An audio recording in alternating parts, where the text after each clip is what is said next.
Hello YouTube, welcome back to Baldman Building an Airplane. This is part 2 of the Aileron torque tubes, and today we will be doing the actual drilling after setting up a jig to make sure that they are the right size and the correct angles. This is just the initial, so you can drill one side of it and work on that, or one side of each of them, but you need to put them in jigs and mirror them before you do the second side of each one. So here's real time Ryan. All right, so I said I'd show you around. I decided to make a relatively simple jig for this. So this is the Aileron torque tube belt. I don't know. It goes to the root of the wing, and what it is one side attaches to the Aileron torque tube, the other one attaches to the control stick, push rod, torque tube, whatever you're going to call it.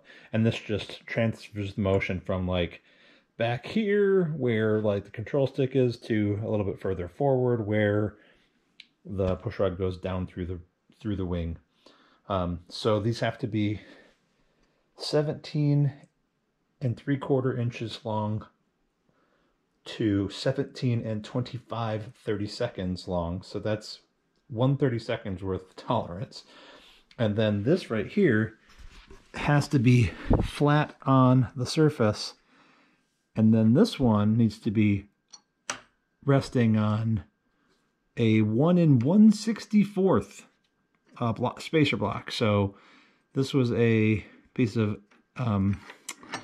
L bracket aluminum that I just sort of cut out and then gently sanded out with a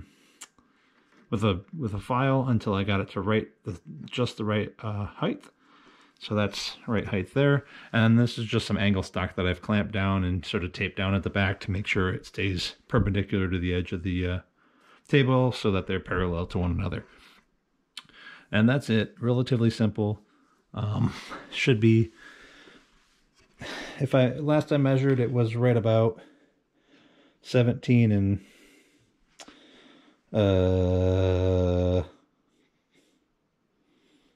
it was right between the two, so 1/64 either side, so it was really close. And yeah, I know it is at a diagonal, so that's just one other thing. I need to make sure that it's still nice and straight before I do the last measurement and measure this instead of just between the two bars. So here we go. Let's drill them and let's not make a mess.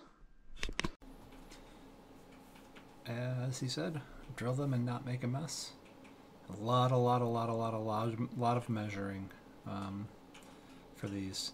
And the silly thing is like the weld on one keeps it up higher on the table.